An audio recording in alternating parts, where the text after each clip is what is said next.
All right, we are good to go. So I'll just actually, Kelly, why don't you introduce yourself first, and then I'll go. Okay. Well, I'm Kelly McFarland, and I've been a therapist here at Egoscue, Portland for 18 years. So a long time. I can't believe I'm even saying 18 years. But I started out way back with neck pain of my very own that was chronic. And the more I worked out, the more it hurt and the less I would do. And I wasn't quite sure how to get rid of it, or I was scared to go to a traditional chiropractor because the idea of whacking and cracking scared me to death. I'm so grateful that I ended up running into who is my now husband, who was teaching Egoscue at the time, and learned about the method way back when, because that's how I got rid of my neck pain, by doing the exercises. And of course, I started reading the book, and I thought, oh my gosh, look at all these people I could help. My mom, my dad, my brother, my sister, my friend, my cousin, my aunt, my uncle. Like, oh, I could help so many people with these tools.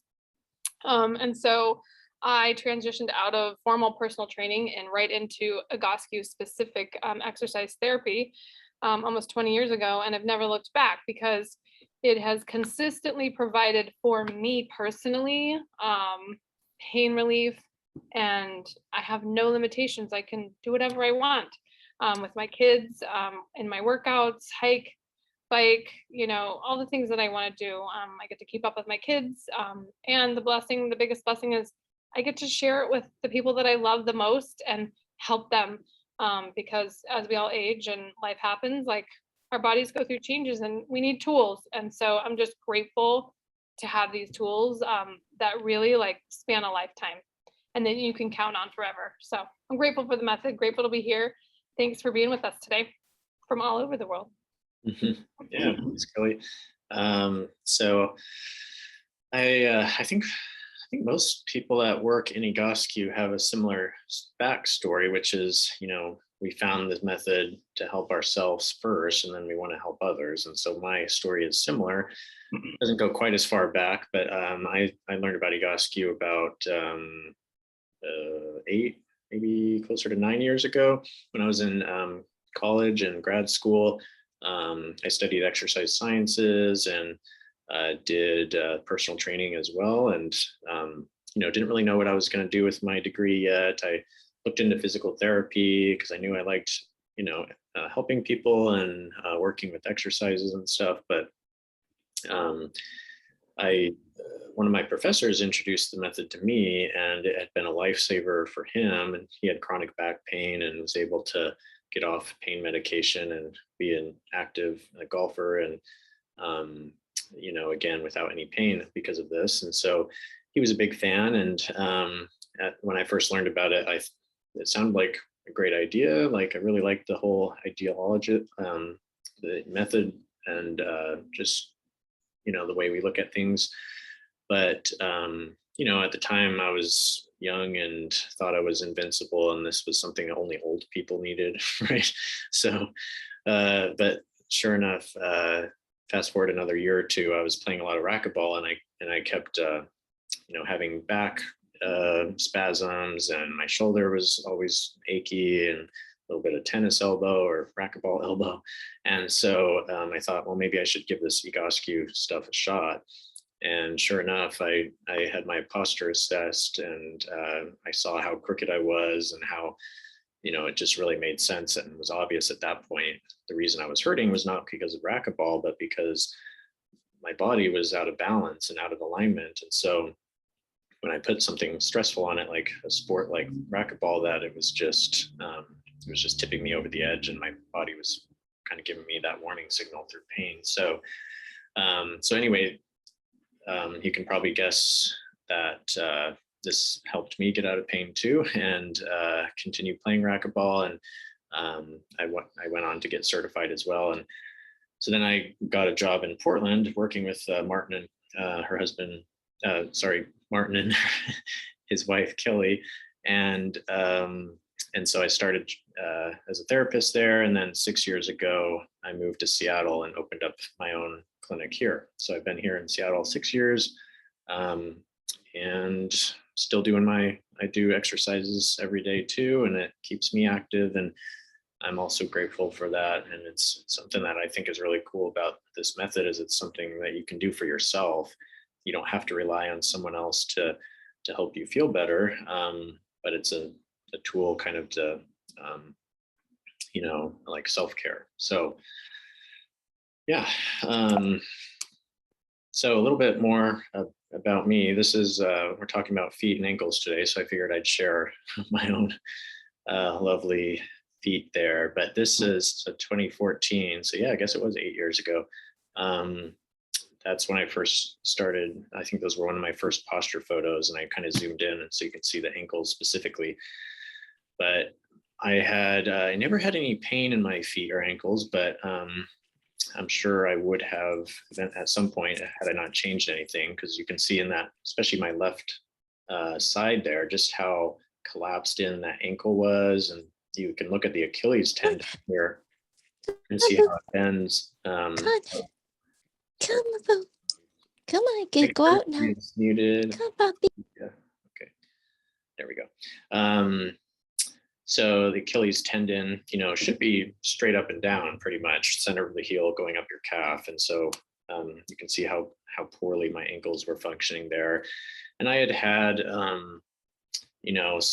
physical therapist look at it, and they recommended orthotics. And so I thought, great, makes sense, right? My ankles collapse, I need support there. So I got the whole, custom orthotics made, and I wore those for several years. And so that was before, so this 2014, that was after having worn the orthotics for several years already.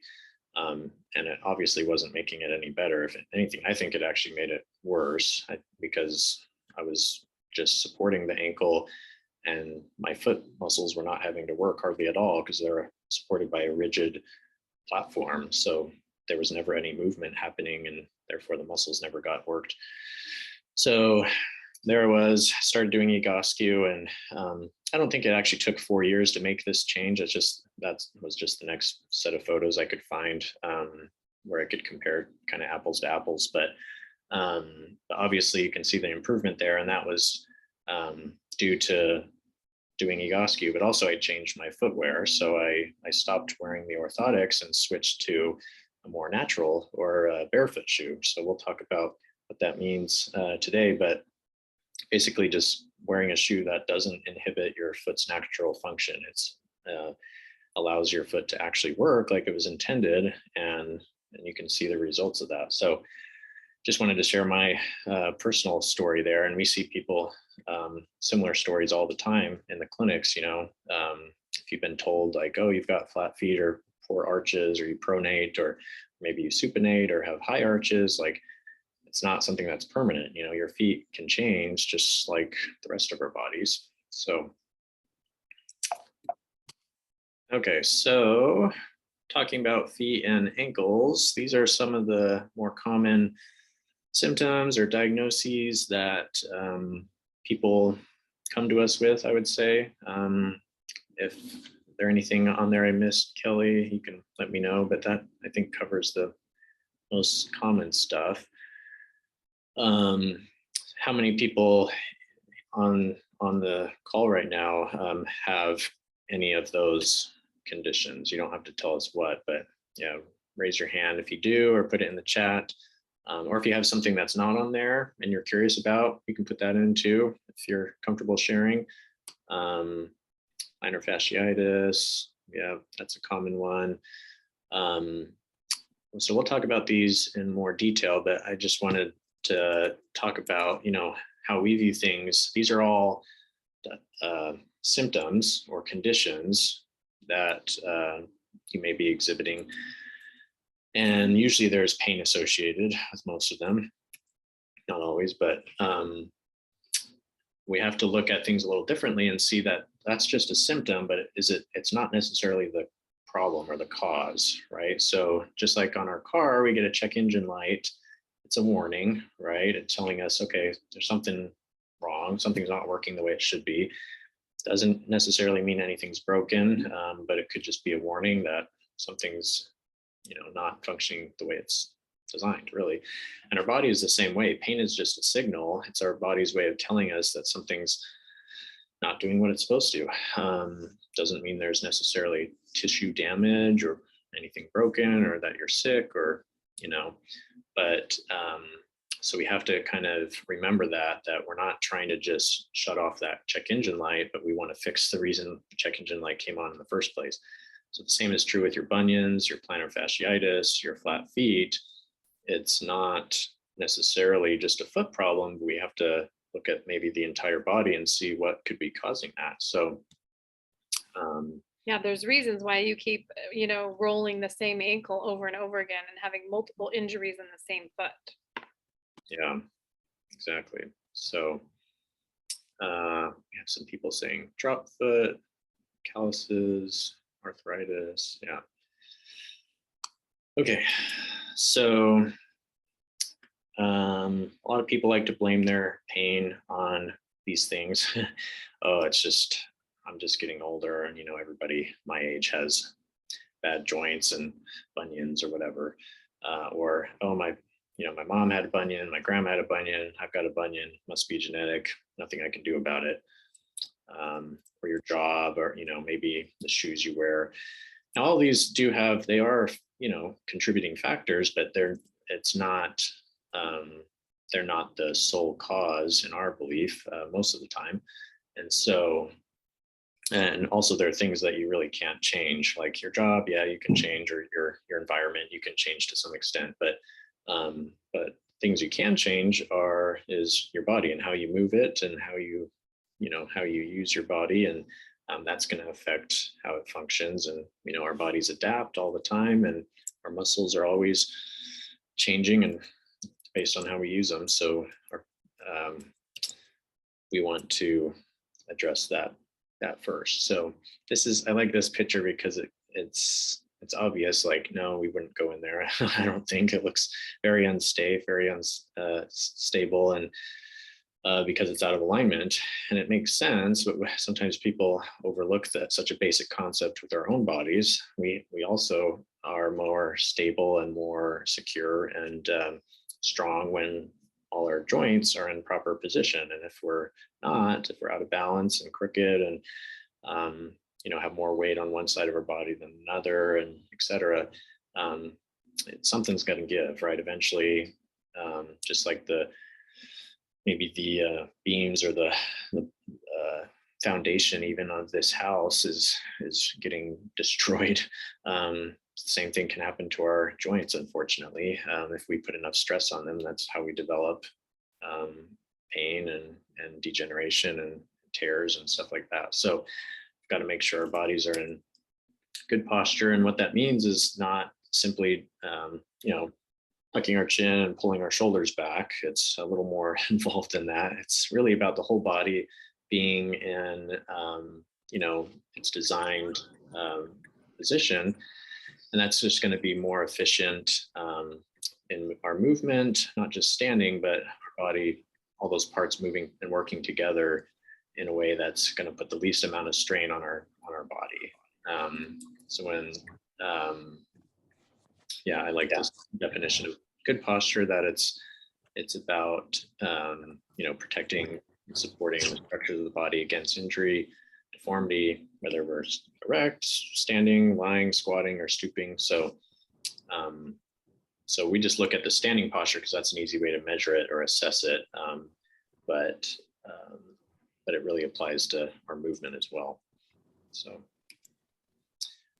really, speaking of movement, that's ultimately what it comes down to when we ask the question, okay, well, why do I have poor posture? Is there something I can do about it? And ultimately, it's due to a lack of movement or a lack of good movement, or maybe not enough variety. So we may be very active. You might go to the gym or go running or do yoga and all those great things.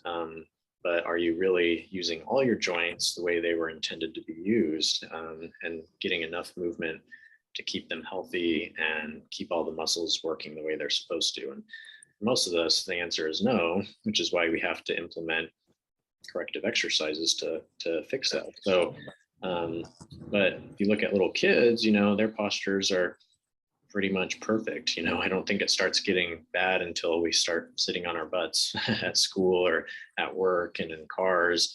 But as little children, we all moved a lot more. And as a result, we were strong, we were flexible, we could do just about anything we put our minds to. And we think as we get older that it's just because we're getting older we can't. But I think if we were to move as much as we did when we were younger, I think we would all age a lot better. So in summary, eliminating the pain, going back to the example with the check engine light, we don't want to just shut off the light or shut off the pain by taking drugs or having a surgery to remove some damaged tissue. And not that those things aren't sometimes necessary, but is it really a long-term solution? Is it really going to fix the underlying problem, or is it just treating the symptom?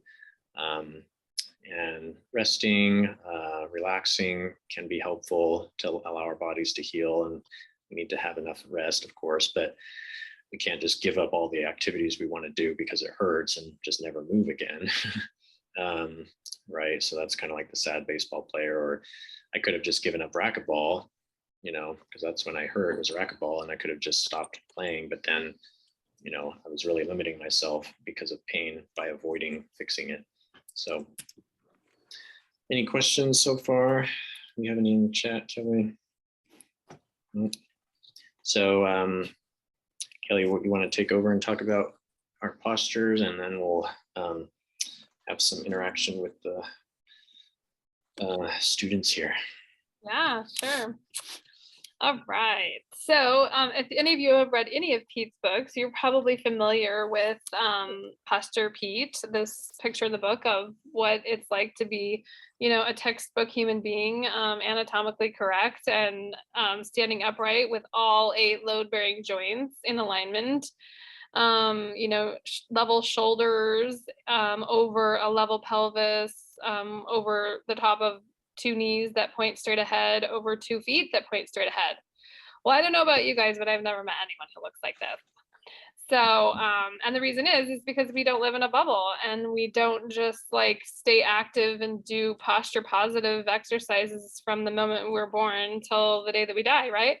So we all live in an environment where there are accidents and injuries and sports and habits and lifestyles, and you know what I mean? So your posture up until this point is a snapshot of everything you've done up until now. So, when people come in for their first appointment, we take posture photos and we compare what your posture photos currently look like right here, right now in time to this picture, but only as a way to just give some insight and understanding to, well, what has deviated from the original design? Like, what is most out of balance throughout your lifetime, and what really needs to be addressed? This is like the first time clients get to put on their own posture therapy goggles and become their own therapist and look and see, oh, wow, yeah, when I look at my posture photos, I can see that my shoulders are really rounded forward, or wow, my feet, they really do point out to the outside. They point out. So for most people, it's really, really eye-opening into what the pain that they've been experiencing and the physical limitations that they have been experiencing. The side picture, obviously is ear, shoulder, hip, knee, and ankle all in a straight line, but also the elbow and the wrist. So you can't forget the elbow and the wrist are part of it too. And in this technology driven world that we have, there's a lot of issues with shoulders and elbows and wrists these days too. And that shoulder, elbow, wrist position and the upper body position, it sits on top of your locomotors, your lower body joints. So if your upper body is sitting all day and out of alignment, out of position, well, how is that going to affect the way your hips move, your knees move, and ultimately your feet? Your feet are what touch the ground, and it's what you, do all of your movement with. During the day, most of the time you're moving your feet to get up and move and go from one side of the room to the other, etc. So having total body alignment, head to toe, front to back, right side to left side, and also in the there's a third plane of movement, which is the rotational plane, is also really important. So Do you want me to do this part too, Zach? Okay. So, you know, Zach and I were talking about this prior to the workshop that, I mean, your foot strike is just so important. Any pattern of foot strike that deviates from heel, ball, toe is a symptom of dysfunction in the load-bearing joints. So when you're out walking, and this is the first test that we do with clients after we take the posture photos, and we do what's called gait analysis, and we have them walk without shoes if they're able. And we have them feel and they walk like, well, are you striking with your heel? Where are you, on the outside of the heel, the inside of the heel? Are you rolling through to the ball of the foot? Is it on the outside edge? Is it the big toes, the little toes? You know, we're really trying to figure out, well, what muscles are you using and what posture deviations do you have that are deviating from that original heel, ball, toe pattern? Because the feet are really a window into the hip function and the total function of your body. So just looking at feet tells you everything about the posture. Yeah. And your function. Yeah. This is why we'll explain a little more, I think, as we see some examples, but the symptoms that show up in your feet are almost always due to something happening above the feet, your knees, your hips, your spine, your shoulders, you know.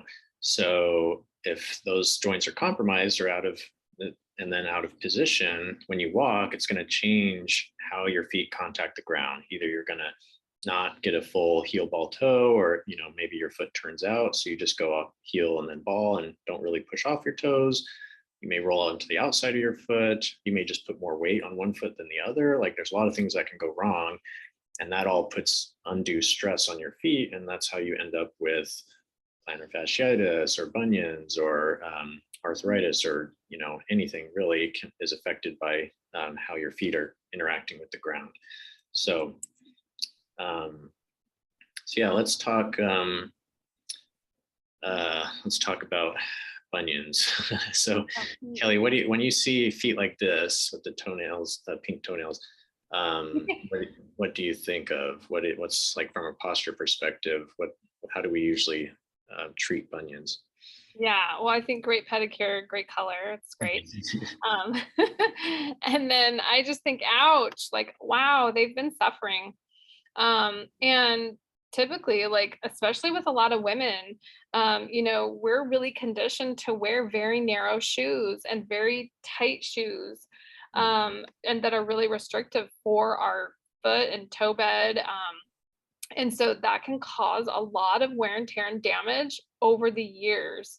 And so, like, this would be very typical of someone that I would see who wore high heels and or, you know, dress shoes for many years. And so the things I'm looking at when it comes to feet, bunions, I'm looking for bunions. So it means that big first toe joint, the big toe, and that is a callus underneath in the actual joint itself. So over time, because the heel, ball, toe function is not proper, it's not going over the middle of the foot where it should be, it's actually going more over that big toe section. It rubs and grinds, and it, you know, wears and tears in there, and the body builds up a calcium deposit in there. And so that's what the bunion is. It's just calcium in that space. And then what happens over time is it just gets red, irritated, and inflamed. The body's trying to, like, heal that, but because you haven't changed the actual biomechanics of the foot and the muscles, right, then it never changes, it never gets addressed, it never goes away. So when people come to Egoscue, we're really looking at, okay, well, remember, the feet touch the ground, but all of the function of the foot starts at the hip. When you go to take a step, you have to lift the leg. Those muscles are initiated from the deep core hip in order to get the actual heel strike and to roll through. So, you know, the feet just are really telling into, well, what is happening at the hip level? What is happening in the lower leg function? And how does that directly translate into how the foot is striking the ground and going from heel, ball, toe? Yeah, I like to also point out, whenever this, wouldn't you say, I feel like most people have, if they have bunions, it's usually worse on one side, or they may only have it on one side. Like this happens, where it's obviously on both feet, but I'd say it's more common to have a little worse on one side. And so that right there tells you, okay, it can't be just genetic, because like, why would one foot just develop it more than the other? There has to be some kind of external stress or influence on that foot that's different than the other foot, because you have the same genes on, like. Yeah, genetically you have the same. Yeah. It's like, and they're both the same age. Your feet are the same age. Yeah. So, why would you get one bunion on one foot and then develop another one later? Mm-hmm. Well, the body can only compensate for so long on one side and break it down on one side before it has to transfer the weight back to the other side and start to wear down the other side. And then you've got, which came first, the chicken or the egg? It doesn't matter, because it's all connected, right? So there's really no such thing as like a good side or a bad side, because your body's a unit and it's all working together to do the things that you want to do every day. So your brain, your body is going to configure like whatever muscles and put together a balancing act to allow you to do those things. And that doesn't always mean that it's functional or that it's a really positive posture, like reinforcement going to the event. We always say, it's the body that you take to the event. It's not the event itself that's really causing the problem. And, Zach's example of the racquetball, it wasn't the racquetball that was causing it. It was his misalignment at that ankle position. And then that ankle position, how it related to the hip position, the knee position, the shoulder, the spine, that was throwing him off, Mm-hmm. Yeah. So this is some other examples of this is hammer toes, where the trip toes tend to curl in like that. And I usually see that as your body's way of, like, I mean, you're literally just trying to grip the ground, right? Yeah. So I see that and I think, okay, why are you needing to grip the ground? Like there's something that's not stable, and you're needing that extra support, like tension in your feet to try to hold you up. Like that building is all crooked, like trying to brace at the bottom to prevent it from falling over.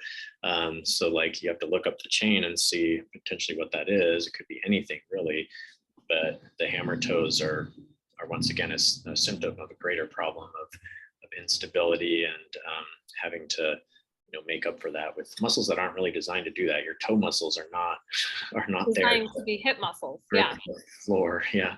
Yeah. Your You notice that your bigger muscles are at the core of your body, and your muscles actually get smaller and smaller as they go to your extremities, because the muscles that are closer to your core are your bigger posture supporting, like stabilizing, like they're your big heavy movers, your heavy lifters. And then as you go down to the extremities, those are your supportive muscles. Those are just the ones that help with fine motor movement and all that. They're sort of like there to help aid the bigger muscles. But most people's bodies, when they're this far out of alignment and have bunions that look like this or hammer toes that look like that, they definitely have the roles reversed. They've got their big deep core muscles out of alignment to the point where they're using their supportive muscles as their primary movers. And the body just says, oh, I just can't do this any longer. So I'm going to let you know really clearly with a really clear signal of pain, because it's the only way your body can talk to you, right? Like your feet don't have mouths, and your ankles. So it's the only way it can talk to you is by giving you a signal. Yeah. And I love what Zach said. He used the word why a lot. That's like the number one question in Egoscue we use every day, all the time. Like if you're noticing something in your body that seems different, like when you're looking at those posture pictures, and you're comparing your posture to Posture Pete here, like that's the best question you can answer. Well, why would that be? Why would my shoulder be higher? Well, why would my feet turn out? Why do I have a bunion? Like get curious, get like inquisitive about why your body would do what it's doing. And you can just get so many answers from your body just by looking at it. Yeah. So I know we get a lot of questions about shoes, especially with people that have foot problems, and there's so many recommendations out there, conflicting, opinions about, this kind of shoe is best for plantar fasciitis, or no, this one is, or you should wear really supportive shoe, or should wear a flexible shoe. I mean, you can I'm sure some of you have been frustrated with that before.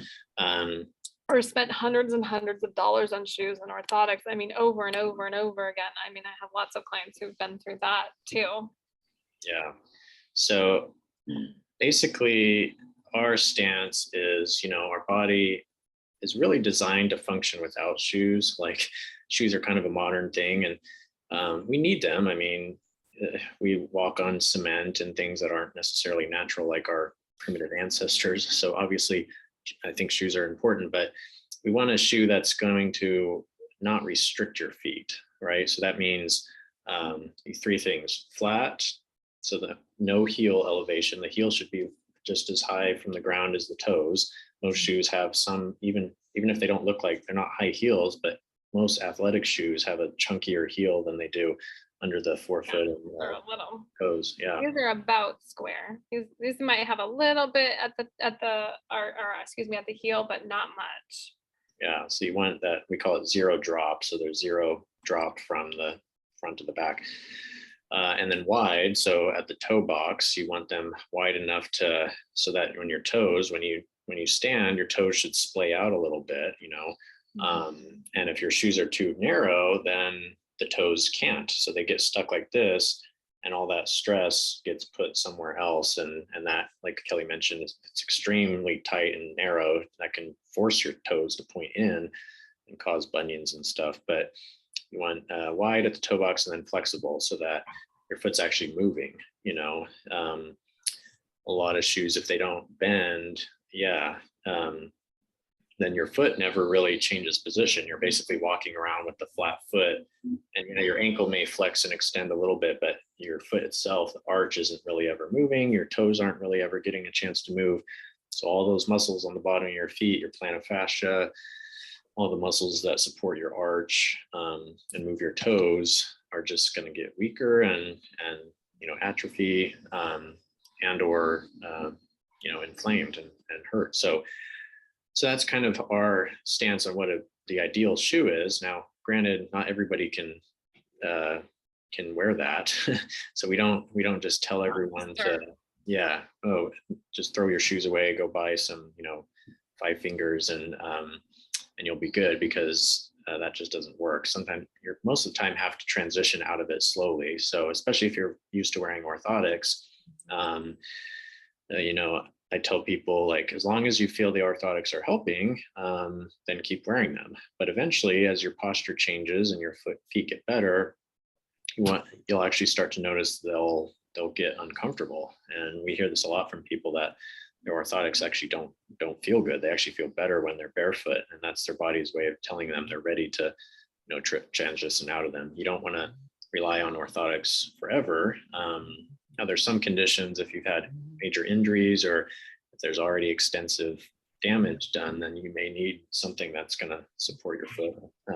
But this is just the ideal, and it's the closer you can get to a more minimal shoe, and going barefoot whenever you can is ultimately going to promote better foot health in the long run. So I'm sure we have different questions and opinions about this.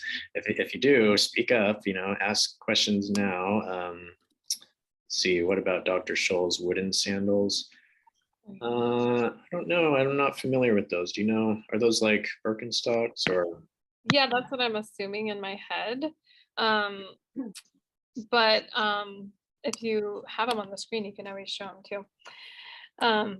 But yeah, I just always say anything I don't know if you guys were watching me with my shoe that I had in my hand, and I was showing how flexible it is. And that's really what you're going for. You want to be able to take your shoe and bend it in half and twist it in circles. Like, you should have that much flexibility, because that allows you to do that heel ball toe function and initiate all the deep core posture muscles throughout the foot, ankle, lower leg, knee, upper thigh, and hip every time you take a step.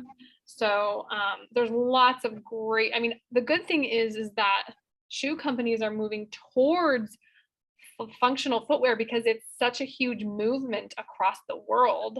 And of course there's money in it. So a lot of the shoe companies, like, I haven't bought a pair of Nikes in, like, I don't know how many years, because they just haven't been that functional. But I found a pair recently and I'm like, oh, hey, these work. Like they're great. These are a great Nike shoe. I would definitely wear these again. You know, so you really have to watch your brands. You really have to watch like how they change their styles over the years. But the main thing you're going for is flat, wide, and flexible. And if it misses all three of those boats or 2 out of 3 of those boats, then keep looking, you know. Mm-hmm. Yeah, so someone else asked about Birkenstock. They're semi-formed to the bottom of the foot. Yeah, I think I'm not a huge fan of Birkenstocks because they're not very flexible. They do not flex and move with your feet. If you take the sole of that shoe and you tried to bend it, most shoes only bend at the toe bed. Mm-hmm. And literally that's all the flexing you're getting when you walk. You are not getting this. The rest of the whole 3/4 of the foot in your gait, in your footstep, those muscles are not firing and functioning. So I am actually not a fan of Birkenstocks. I don't wear them personally. I wouldn't wear them, just so you know. Yeah, I think if you think about it, like, I mean, what is a super supportive? I mean, I know it's a sandal, so like they may be wide and they may be good in that sense that the toes have room, which is good.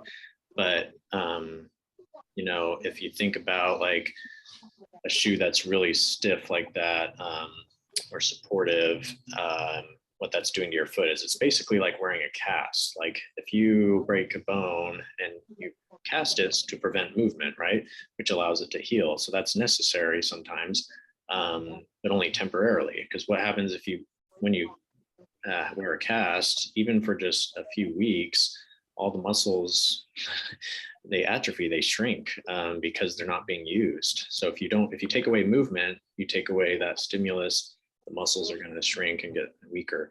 And the same thing goes to our feet. If we're putting our feet in these casts that are super sturdy, super, you know, chunky, and like don't allow our feet to move very much, and you can just assume all those muscles are not getting worked. And just like if you were to wear a cast for your whole life, think about what you're doing wearing a cast on your foot your whole life. So yeah. That's, you know, it may be an oversimplification of it, but that's really what's happening. So let's see, that's the impact of that no flexible shoe. Okay, so I just answered. Yeah, we kind of answered that. Yeah. So I have a picture here on here. Somebody's might not be unmuted. Yeah. Okay, thanks. Let's see who that is. That's Tracy. Oh, there you go. Right. This, by the way, if you want to learn more about footwear and you know, how this shoespiracy, if you just search for that on YouTube, it's like a 8-minute video, I think, pretty short, but it's like a little mini documentary that was produced by a footwear company, Vivo Barefoot, who I really like. They're all about natural footwear and barefoot positive stuff, but it's all they explain just the history of shoes and especially athletic shoes and how they've come to why they're built the way they are and how that's actually not helpful for us and some of the, you know, ramifications of that. So it's, you know, really interesting stuff. So if you'd like to learn more, I'd watch that. Real quick, yeah, I was just going to answer Leanne's question. Okay. So we do work with a lot of people who have already previously had surgery. This is a really good point to bring up, Leanne, and I'm so glad that you did. Because no matter how many foot surgeries you've had, remember that is the short-term fix. The long-term solution to no more surgeries, preventing surgery, and, you know, better function is to address the posture imbalances that created it in the first place. So that's a lot in just a couple sentences there. So you still have the muscles in your body out of balance that created the reason why you had the first surgery to begin with. And the surgery, like I said, is just a quick fix. It just is like the car part that you're replacing with a new car part, you know? And so like we always use this analogy, like if you're driving a car and it's out of balance and you keep wearing down the tires, but you just keep replacing the tires, you don't actually realign the car, you're just going to keep spending a lot of money and doing a lot of maintenance and all kinds of things to, change those tires. But it isn't until you fix the alignment of the car that you're not going to have to keep replacing those tires. So that's a really good point to bring up, that when the original issue is there, and then after the surgery, it causes new compensations for the body. It builds up new compensations on top of the old ones. And then the problems, symptoms compound. And then you end up with multiple symptoms and multiple issues, all stemming originally from the original issue. And even though you've had surgery, you still have muscles, and they can still change and form and function, and you can get that back. So don't give up. Yeah. I had another question. Someone messaged me privately, but they were asking about, their posture has gotten better. They've done some Egoscue in the past. And so question of, if things look okay in my posture, standing posture, like feet pointing straight, for example, but then if he squats, then the foot turns out and ankle collapses. And is that, is that an indication of anything? And you're right.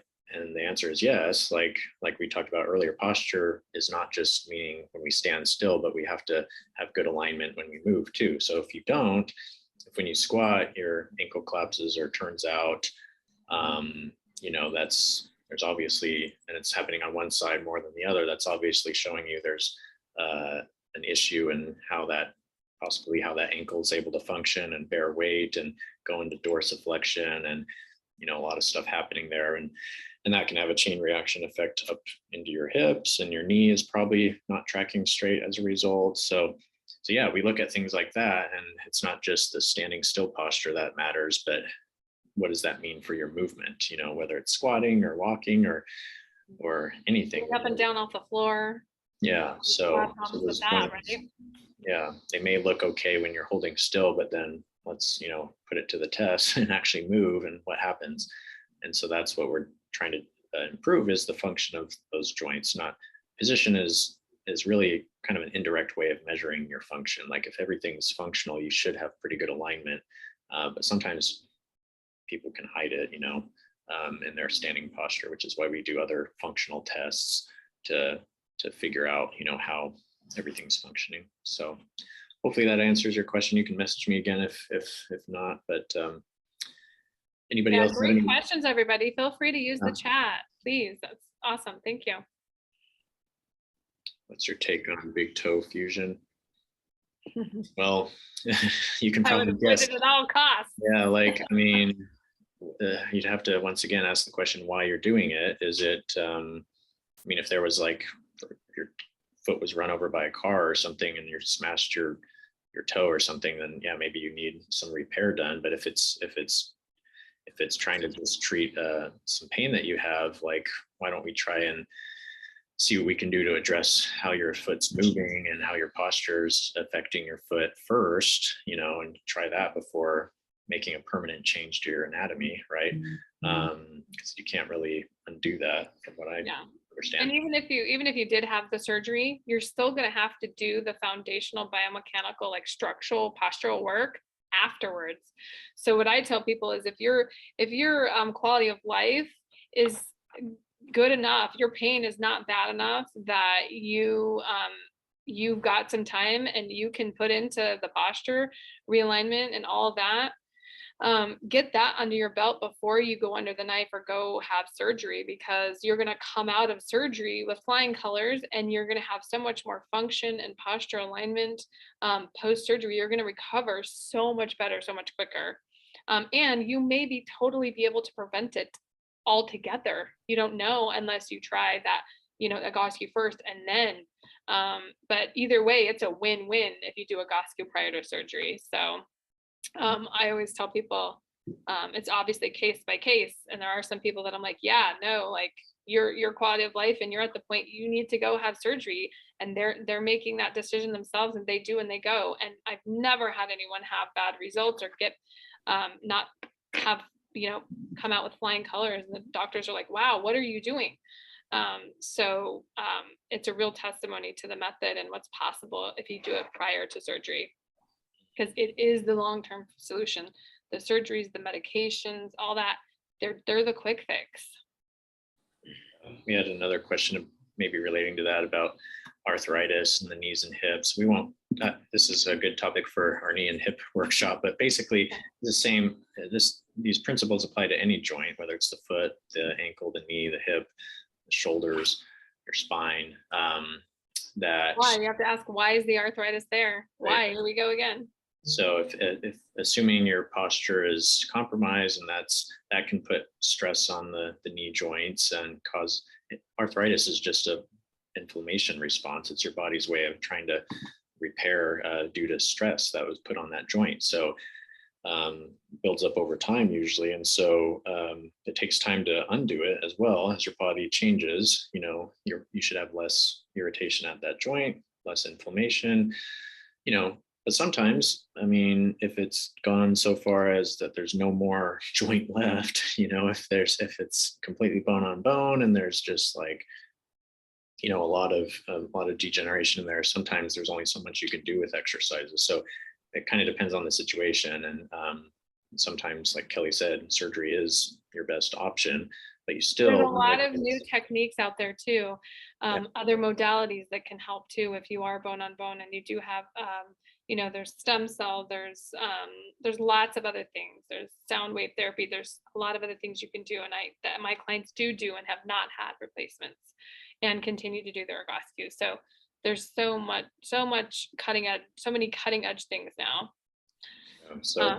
Yeah, I'll answer the next question real quick from Amanda, just because I personally deal with that. So I was a gymnast for 16 years. So I have above average hypermobility in my joints. So my posture routine, for me personally, my Egoscue posture routine looks different than the average person. It doesn't do me any good to sit and stretch all day because I'm already very stretchy and bendy. My ligaments and tendons are because of my gymnastics years, are hypermobile. So for me, my posture exercises look more like the Egoscue strengthening side of the Egoscue exercise program.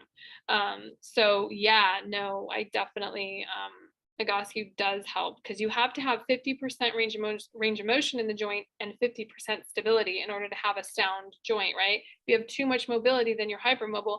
If you have too much stability, then you're muscle bound, right? Like those guys in the gym with the big muscles, and they're hurting themselves all the time because they don't have any flexibility, they don't have any range of motion. So it's one extreme or the other, and you really want to balance. So the exercises can take you into a balance one way or the other, whether you need to loosen up or you need to tighten up to get the balance. Yeah. So let's and that's where the customization comes in when we work one-on-one with people, is that we tailor it specifically to your body and its needs. Yeah. Mm-hmm. So let's get practical. Yeah, we gotta keep going here. And talk about what's going on here with this guy, and based on what we talked about with those 8 load-bearing joints and how the posture should stack up. So let's put it in the chat or unmute yourself and just shout out something you see that looks different on this guy, or what's off with his posture, would you say? We put lines here to show where the gravity line should be, starting at the ankles. So what do we see? He has an anterior pelvic tilt. Yep. So that means from the side here is the front of his pelvis is lower than the back of his pelvis that's tipped forward. Yep. His ears are far forward from the red line. Right. Remember, the ear hole should be right on that line, and his head's barely touching it. So now is that because of his neck, a neck problem? Is his neck really forward? Or is it maybe the whole body is tipping forward, right? Look at his hip, his shoulders, everything below it is he's kind of like standing on the front of his feet. So yeah, good. What else? In the chat, we got head is forward, more forward leaning, more on left side. Yep. So he's not centered, right? We're centered at the bottom. Like this should be the center point all the way up, but you can see by the time we get to his knees, he's already off to the left all the way up to his head. Yeah. So how do you think that's affecting his feet? We don't know what his symptoms are right now, but just if you were to guess, like, would this posture be a problem for his feet and ankles in the long run? Yes. Yes. And he's probably bearing more weight on one side than the other. Right. We can assume he's got more weight on his left side, and maybe on the front of his feet more than the back. And, we haven't seen him walk yet, but that'll tell us even more. So yeah, this is why we have to look at the big picture and see all these things can affect his feet. Pelvis isn't level, shoulders aren't level. But yeah, you guys pointed out the big stuff. So. He has protracted scapulae. So his shoulders are forward and rounded. Yeah. All right. So there he is. I want to say it was about 2 months, probably within our eight sessions, typically. This is what he looks like after doing some therapy, and obviously he's different. So what specifically changed though? What looks better now? Is he still putting more weight on his left side? No, it looks pretty centered, right? How about his ear? Pretty darn close to the line, right? So go back and forth. So you can see the change there. Everything is more stacked vertically and more balanced side to side too. So that's just, and look at his feet. They're actually pointing a little bit straighter. Here he had like a really narrow stance and feet were slightly turning out. And now his feet look more like they're supposed to underneath his hips, pointed straight ahead. So you can assume he's bearing weight a lot more evenly, a lot more symmetrically, and that's just going to be much more healthy for all of his joints. Did he get taller? I mean, probably. When you're not leaning forward or hunching over, you get your full height back. So, okay. Just a couple other examples, just so you can see what's possible. This guy on the top, obviously before in a lot of pain, and then after on the bottom. So, let's just focus on his feet since that's the topic today. But on day one, how do you think he's leaning over to that right side? So think about how that's affecting his feet, his right and left foot. Is going to put more pressure on the right side.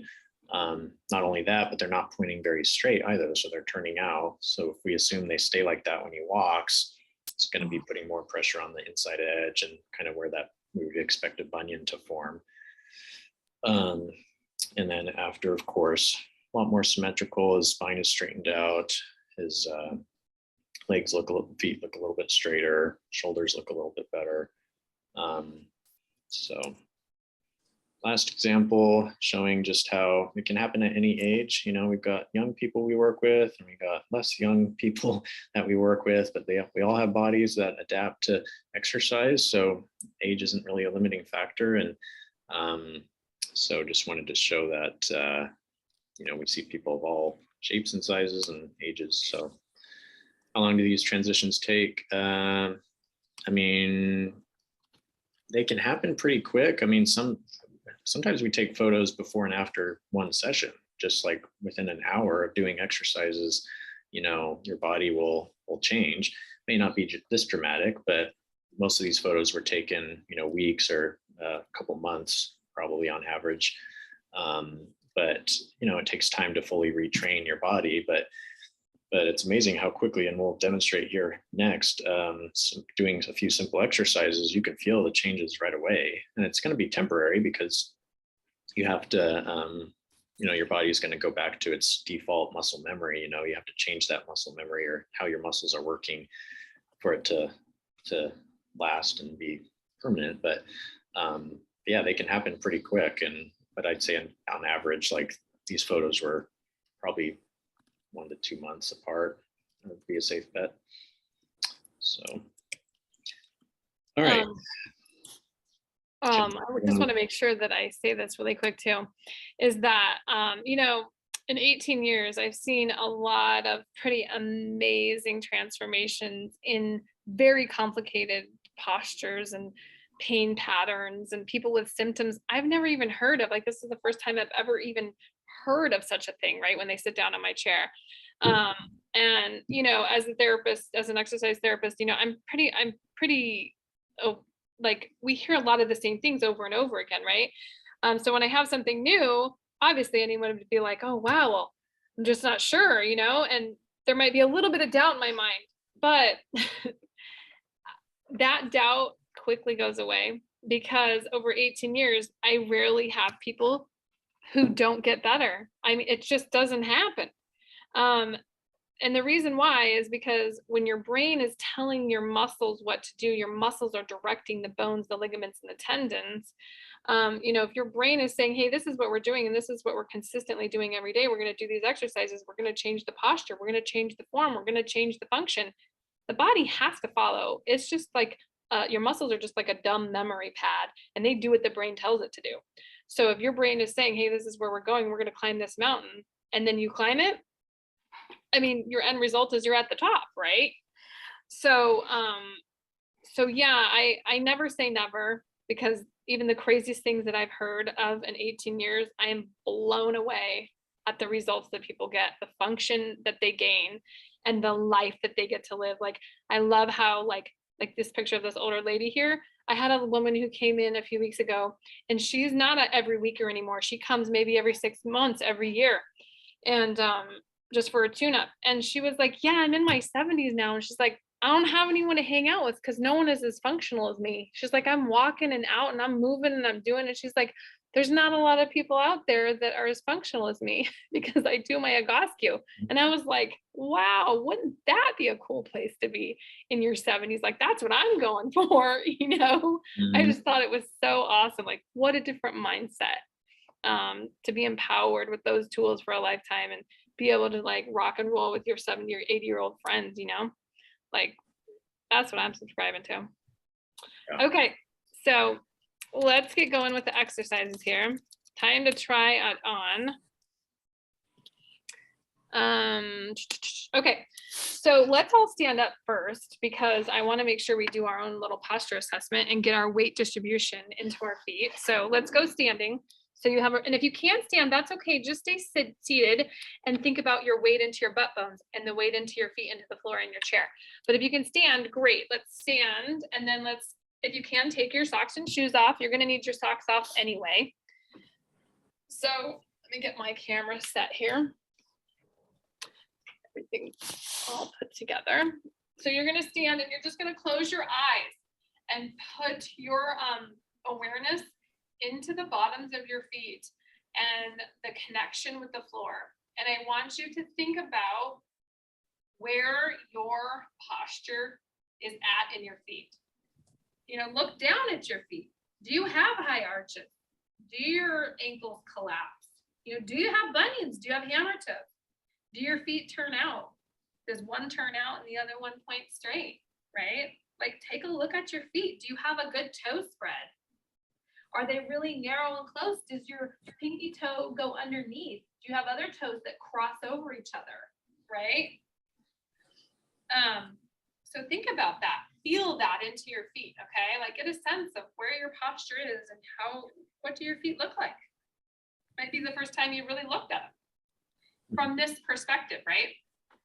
And then when you close your eyes, do you feel heavier in the ball of the foot into the toes? Do you feel heavier into the heel?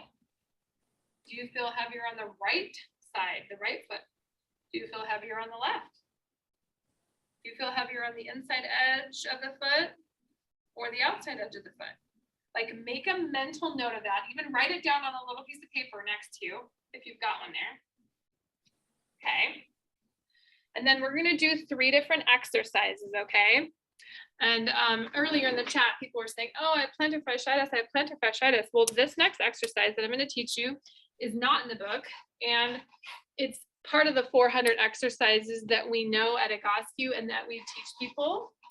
So the exercises in the book are just a generalized collection of exercises for the typical common pains that we see in society, right? So when Pete wrote those books, they are great exercises, they're very helpful, but they're not tailored and they're not individualized to the person who's doing them. So when you do the stuff in the book and you have a response, you have a pain or some sort of something as a result of doing those exercises, it just means that the level of demand of that exercise is too much for your posture to withstand right now.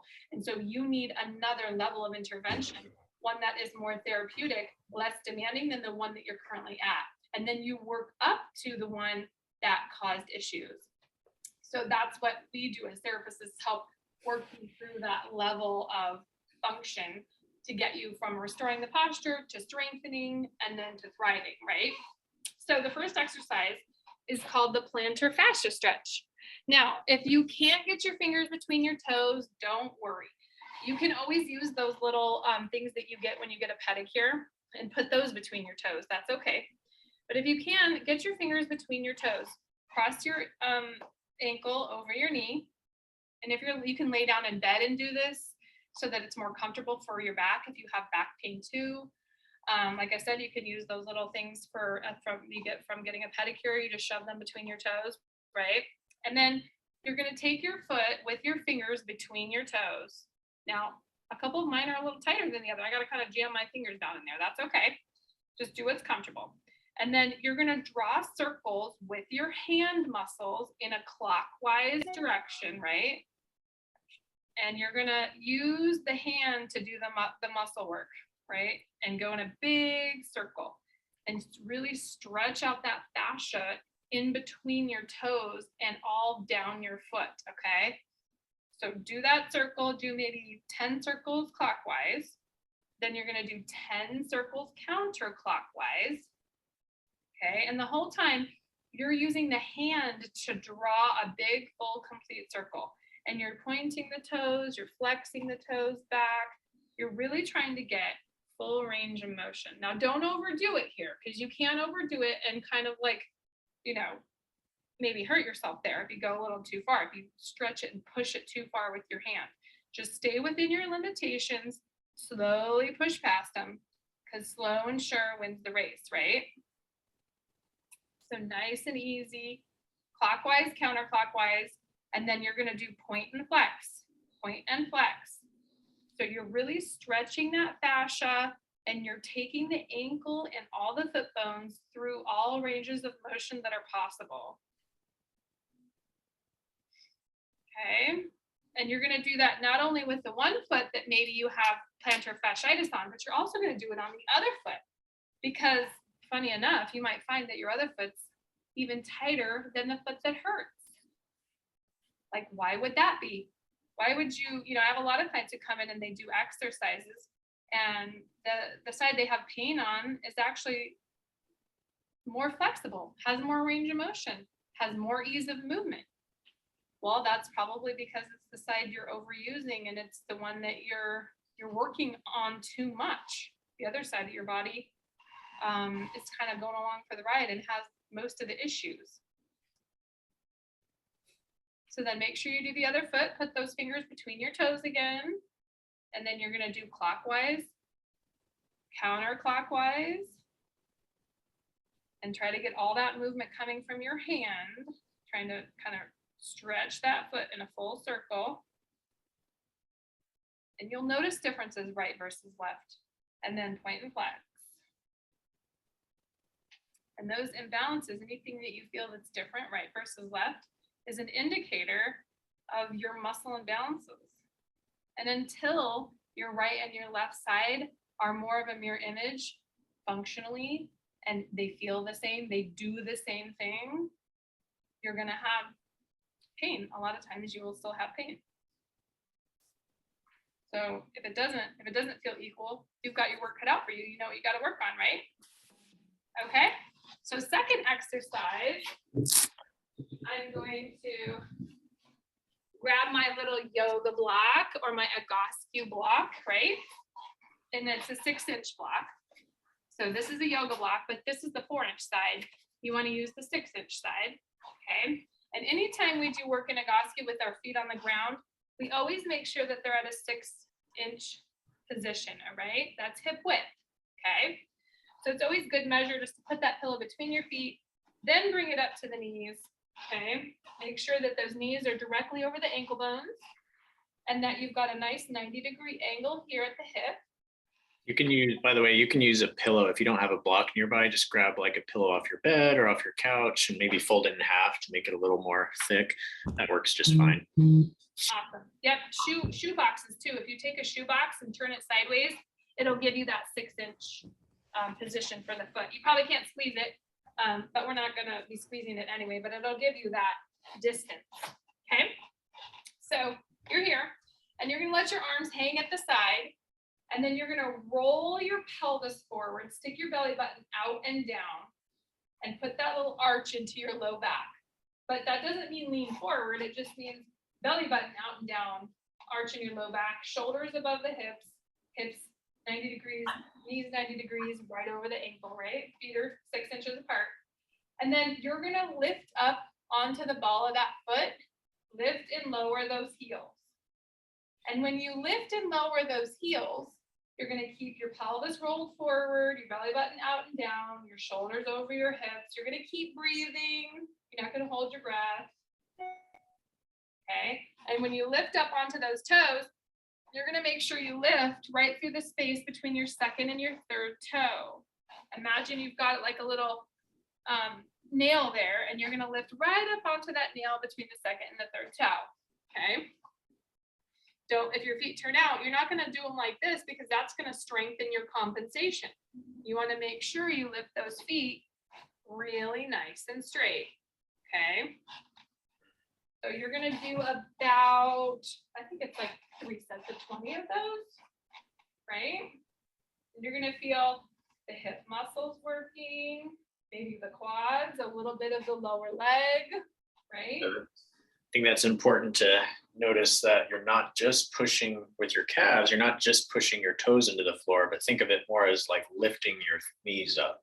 So you should feel the work up here because it's like you're trying to lift your legs entirely off the ground, but there's a little bit of pressure on your toes, obviously. So if all you feel is your calves, then you're probably not doing it right. So make sure you got that tilt in your pelvis, that you're pulling up with your knees, not just pushing into the floor. And make sure you keep that weight centered in your foot too. Don't lean out into the outside edge of those toes. Keep weight into that big toe. Yeah. Okay. So the third exercise we're going to do is standing arm circles. These are definitely in the book. And so you're going to stand. You can do these seated as well. Again, use that seated posture that I just taught you with the heel raises. Apply that same posture and position to the seated arm circles. But if you're going to do it standing, again, you're going to put that 6-inch pillow between your feet. I love that, to use that as a tool. That's a little trick, okay? And you're going to collapse your shoulder blades down and together. Pinch your shoulder blades like you've got like a little rubber ball between your shoulder blades. And you're going to pinch it and hold it. Squeeze them down and together. Lift the elbows and the arms shoulder height. And we're going to do what's called a golf grip. So you bend at the second knuckles, keep your thumbs open and out, okay? Yeah, maybe get a little bit closer. Thanks, Zach. And then you're going to circle those arms while you're pinching your shoulder blades at the same exact time, right? Palms down, thumbs forward, circle forward. Now, if this hurts, maybe just omit this exercise or modify it, slow it down a little bit, bring your arms maybe just a little bit lower, if that helps. Half the circle should be in front of your body, half the circle should be at the back of your body, right? Okay, and then arms down, and you're gonna flip your palms and put your palms to the ceiling, thumbs backwards, and you're gonna circle backwards, okay? And you wanna go fast enough in arm circles that your body rocks a little bit back and forth in space. This exercise resets the natural, balance in your body. That's what this is designed to do. Okay, we'll just do 100 more, and then our arms will fall off. No, I'm just kidding. Okay, come on down, nice and easy. And then let's go to standing again. And I want you to check your posture, right? Stand again in the middle of the room, close your eyes, put your awareness into the bottom of your feet and see what changed in your posture. Did your weight distribution change in your feet? Right? How do you feel? Do you have more energy? Are you more positive? Are your thoughts more positive? Yeah, who felt something different in their feet now compared to 10 minutes ago? Anybody? No. Don't be shy. Yeah, lighting up muscles that you don't usually use. That's the name of the game in Egoscue for sure. We're going to wake up things that have been sleeping. That's those deep core posture muscles. So Egoscue, the secret of Egoscue is that we use right angles and straight lines and 90 degrees to help initiate the function of those deep core posture muscles to work again and support you. And so you're going to feel that. You're going to feel them turn on. Awesome, more balanced. Anybody else feel different, better, same, worse? What do we got? Don't be afraid. You can unmute yourself. You can put it in the chat. Definitely better. Great. Anybody feel more energy? I do. Yeah. You can notice the positive, like thought process too. When you get more energy and you're more balanced, it's more balancing for your body. It's more balancing for your brain. It frees up more energy within the system. So changing your posture doesn't just get rid of pain and limitations. It also really helps all the other systems in your body. Cardiovascular, urogenital, cardiovascular, like there's so many things that it helps. Awesome. So we're just about done here. I know we went a little over, so thanks for being patient, everyone. But just wanted to talk about what the next steps are and what you can do now as far as options and getting more help or getting more questions answered. So I think first option is I would recommend really for anybody. I mean, if you're skeptical still, maybe you're brand new to this and you're still just trying to see if it's a good fit for you, I'd recommend reading the book Pain Free. So that's written by our founder, Pete Egoscue, where the name comes from.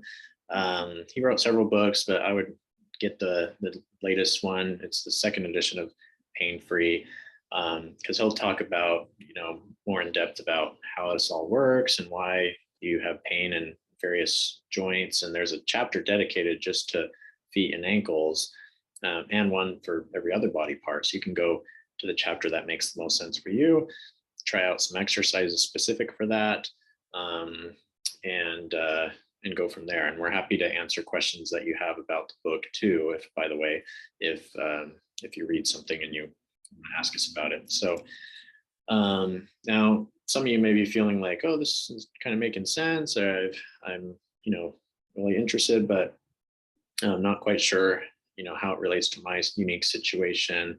Maybe you have, other pain issues, or a lot of people asking about surgeries and other conditions and things. And so it's not always so simple, right? Everybody is unique, of course. So that's really where we come in, is being able to look at you as a unique individual and see what you need, and what your posture is doing is different than everybody else. So we're offering a free posture evaluation. So what that means is we'll look at your posture, we'll take photos, whether you come into the clinic or you can do it virtually like this on Zoom. We'll give you instructions on how to take your pictures. You can email them to us. We can put lines on there and help you see exactly where everything is in relation to each other. And just so you understand your body better and can start to connect the dots, like, oh, so that's why, my right knee and my left foot hurt, is because, I'm doing this and this. So we won't necessarily give you like a personalized exercise routine with this. This is just a free evaluation. It usually takes 20 to 30 minutes. And just to give you more information and so you can make a decision. Now hopefully if you're ready to begin and start making a change for the better, and you want to see those same results that we showed a few example clients, that then you should sign up for a session. And if you do so in the next week, we'll give you, as a thank you for joining our class, you get 10% off. So I'll show you our normal prices here crossed out with the discount applied, what that looks like. But basically, just quick rundown of what it looks like to work with us is we start with the assessment, just like I mentioned with the free posture eval, but then we also look at your gait, how you walk, and balance test, movement tests, and figure out really what's ultimately causing your pain is the first step. And then we develop a specific exercise routine for you, based on your posture, your symptoms, your limitations, etc. So we show you how to do it, make sure you're doing everything correctly, because the form is really important, of course. So then you'll go home from the session with, instructions, videos, pictures. There's an app you can use right on your phone with timer built into it with all your instructions.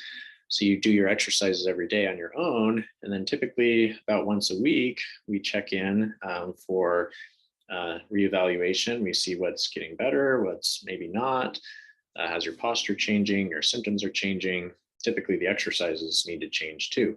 So it's not just one and done and you're good for the rest of your life. It's a process of retraining all those muscles. And, as your body gets better, we, increase the demand usually. And once your pain is no longer a real issue and you start to be more active and getting back to some of those activities maybe you have given up, we want to make sure we're strengthening too. And then so that you can be more active without worrying about getting hurt again. And then just a matter of maintaining that level so you can thrive, do everything you want to do without fear or limitations anymore. So that we have two different packages there that you can choose from, and we can talk about that individually, what makes the most sense for you. But I would say most people within 8 sessions are able to get mostly out of their pain, and then usually after that, in the next 8 sessions, we're starting to work on the strength and the thrive phase. That's just a generic timeline. Some people take longer, some people take less, but that's just kind of the basic of what to expect. So did I cover everything? Anybody have any questions about that or anything that we didn't cover yet? Now's your chance. Yeah, there's lots of questions in the chat too. The Egoscue, there's 2 pain-free books now. There's the old version, the purple and red version, and then there's the new revised version of the pain-free book. And they have different exercises in them. And those books are divided up into, if you have pain here, do this. So if you have pain in the shoulder, here's some exercises for shoulder pain. So when you read through it, it will talk a lot about symptoms and everything, but the exercises are generalized to that, like the most common pain that people have in general society, and here's exercises for them. So like I said before, if you do the book and you get you get some sort of pain from it, then definitely those exercises probably are not the ones for you, and you definitely need to come in and get a more personalized program. If it's just your standard like ache and pain and you're like, oh, like, yeah, no, I'm just waking up new muscles, keep going, keep doing those exercises, give them a solid week, get some feedback from your body, because it'll tell you whether those are the right ones or the wrong ones. And it'll also, if you come in for your appointment after that, you're going to have a whole bunch of feedback for us as the therapist to like go off of. So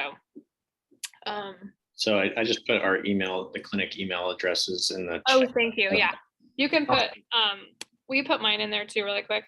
Yeah. You can also go to our website, egoscue.com, and just find the clinic nearest you and get contact info there. So if you want to book a free eval or get started with sessions, just reach out to us, and we can. Someone asked about virtual. Yeah, so we can do it virtually or in person. We're open to both. Let's let's see. And they do work in conjunction with chiropractic work, physical therapy, massage therapy, acupuncture, anything. So remember, we are the posture people. We are going to be doing the muscular skeletal work. We're going to be teaching you exercises like similar to the ones that I showed you today. But remember, we have like 400 that we know and use and can modify to an individual situation, right? So like 5 people who all have knee pain, no one's going to have the same set of exercises, even though they all have knee pain, because you know, Joe and Bobby and Sam did not do the same things in their lifetime. You know, he played football, she played tennis, so their imbalances are going to be so different, right? So their posture exercises are not going to be the same either. So you have to remember that.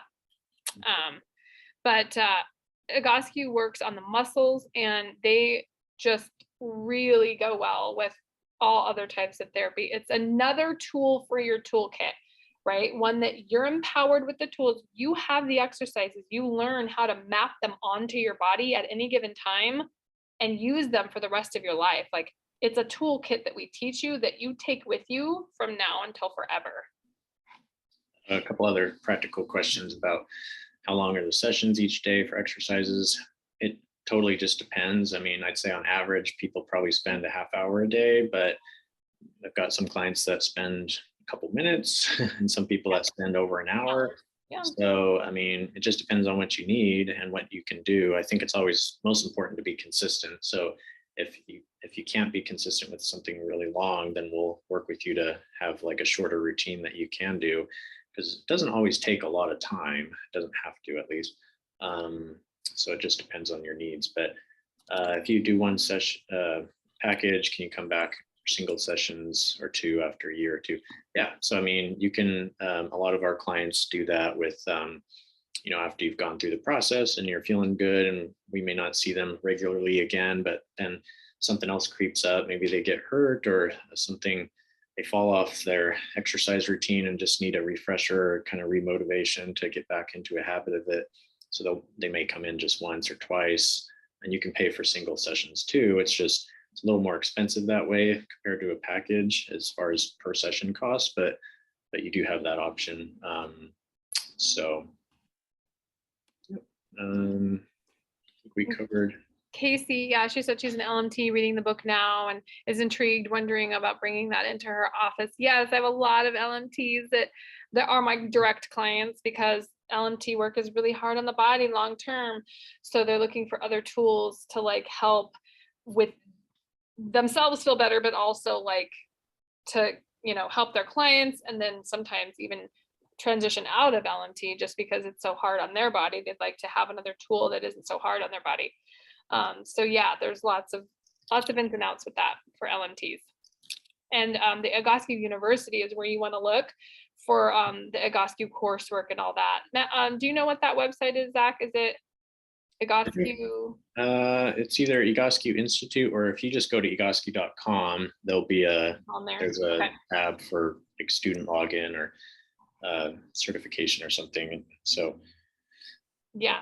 No worries. Everybody's going to get the replay sent within 24 hours. So please, please, please, if you came late, watch it. If you watched it, you're here and you were present and you were live, forward it to a friend who you think it might help. Spread the word, spread the love, spread the education. Knowledge is power, and it's very empowering. So Egoscue is all about personal empowerment, and we want to share that. Insurance, no, it typically doesn't cover Egoscue. If you have a health savings account or flex spending account, that can usually be used, but we just don't work with insurance. We don't do billing. Yeah, we don't have a billing department. Yeah. But we're not physical therapists, we're not doctors, we're not massage therapists. Like, insurance just doesn't recognize the Egoscue method, unfortunately, or fortunately, depending on how you look at it. But Tracy's asking about the replay. We'll be sending it in an email, but you can also go to our, on the Facebook page or on our YouTube channel. You'll see it posted there too. So, yeah. All right. Well, anything else? feel free to take advantage of that complimentary evaluation. It's really eye-opening. You're going to learn a lot, and we can guide you and help you with the book or get into a session, you know, like whatever you need. We want to help you, support you, and get you, you know, steered in the right direction with the plan, because suffering is optional. That's definitely the way I live my life. It's optional. So there's no need to suffer anymore with pain and posture and limitations. Like you can do it. You just need the education and the tools. So thank you, Sabrina. All right. Thanks, everybody. Thank you. It was awesome. Thank you. Thank you. The Vijaya. Yes. Hi, Yeah. thank you. Hi, Kelly. Thank you.